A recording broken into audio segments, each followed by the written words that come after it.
दोस्तों रिसेंट में जैसा कि आप जानते ही हैं कि कोविड-19 हमारे पूरे वर्ल्ड को प्रभावित कर रही है। लेकिन क्या इससे पहले कोई एपिडेमिक आई नहीं? तो बहुत सारी आई हैं और कुछ बहुत पुरानी भी हैं, प्री हिस्टोरिक एरा की हैं। उन्हीं के बारे में हम बात करने वाले हैं। तो हेलो व्हाट्सअप गाइस, मेरा नाम है रिंदम। स्वागत है आप सभी का हमारे यूट्यूब चैनल ज्ञान एपिक में। मैं लेके आ गया हूँ आपके लिए एक और नई video titled world's epidemics and pandemics. चलिए शुरू करते हैं बिना किसी देरी के।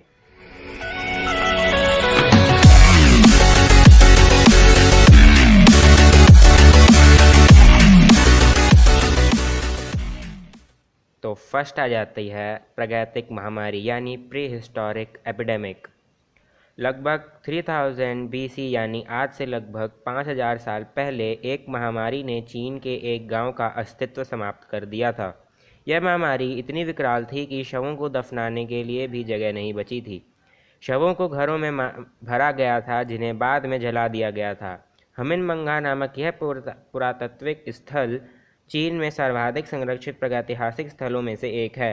हमिनमंगा की महामारी से पूर्व प्रागैतिहासिक काल की एक और महामारी पूर्वोत्तर चीन में मियाओजियो के नाम दर्ज है।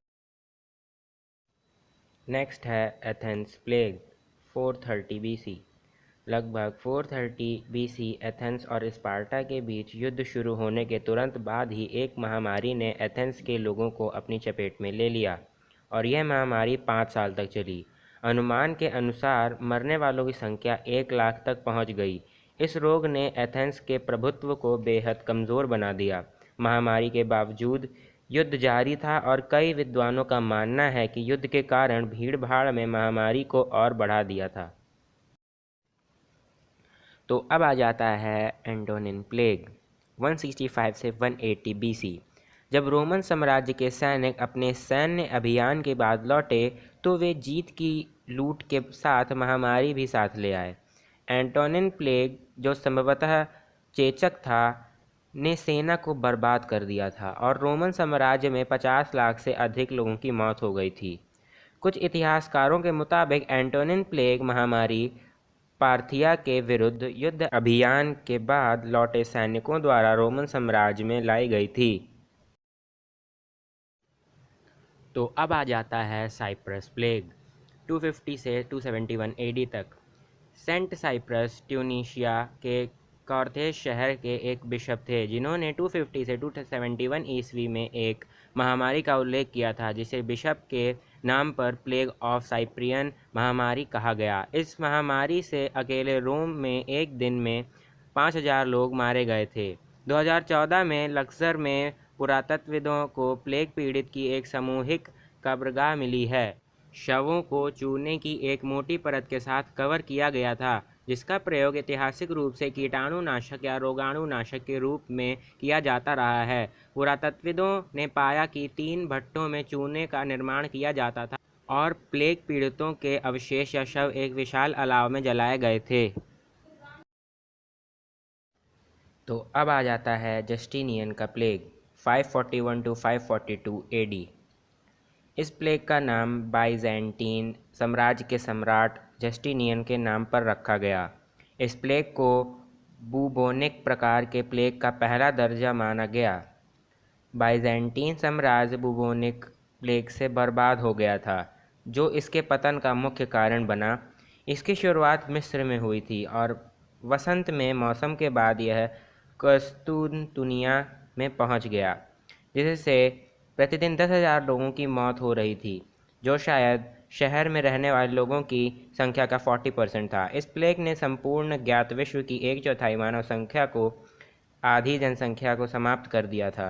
इसकी वजह से 550 और 700 AD के बीच यूरोप की जनसंख्या घटकर लगभग 50% रह गई। सम्राट जस्टिनियन भी प्लेग से ग्रसित हो गया पर बच गया। हालांकि प्लेग के प्रहार के बाद के समय में बाइजेंटीन साम्राज्य धीरे धीरे खत्म हो गया। तो अब आ जाता है द ब्लैक डेथ 1346 से 1353। ब्लैक डेथ ने एशिया से यूरोप तक की यात्रा में भारी संख्या में लोगों का जीवन ले लिया था। इस महामारी से दुनिया भर में 7 करोड़ 50 लाख लोगों के मरने का अनुमान लगाया गया है। येरिसीनिया पेस्टिस जीवाणु से होने वाला यह रोग एशिया में शुरू हुआ और 1348 में भूमध्य सागर व पश्चिमी यूरोप तक पहुंच गया, जिसके चलते 6 वर्षों में लगभग 2 से 3 करोड़ यूरोपियों के मरने का अनुमान था। यह यूरोपीय प्लेग महामारियों के एक चक्र का पहला प्रकोप था जो 18वीं सदी तक जारी रहा। इस अवधि के दौरान संपूर्ण यूरोप में 100 से अधिक प्लेग महामारियों का प्रकोप हुआ था। उदाहरण के लिए इंग्लैंड में 1361 से 1480 तक 2 से 5 वर्षीय चक्रों में इन महामारियों का प्रकोप बना रहा। 1370 के दशक तक इंग्लैंड की जनसंख्या में 50% की कमी आ गई थी। 1665 से 66 तक लंदन का गेट प्लेग इंग्लैंड में प्लेग का अंतिम प्रकोप था। इस रोग से लगभग 1 लाख लोगों की मौत हो गई थी, जो लंदन की 20% जनसंख्या के बराबर थी। अब आ जाती है कोकोलीजी पेंडेमिक 1545 से 1548 तक।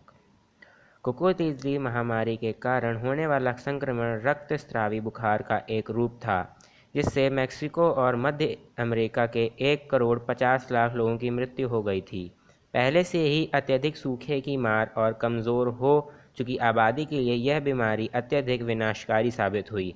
कोकोलीजी महामारी से मारे गए लोगों के कंकालों के DNA जांच के एक हालिया अध्ययन से पता चला है कि वे सल्मोनेलो बैक्टीरिया की एक उपप्रजाति एस पैराटाइफिसी से संक्रमित थे, जो कि आंत्र ज्वर का कारण बनता है।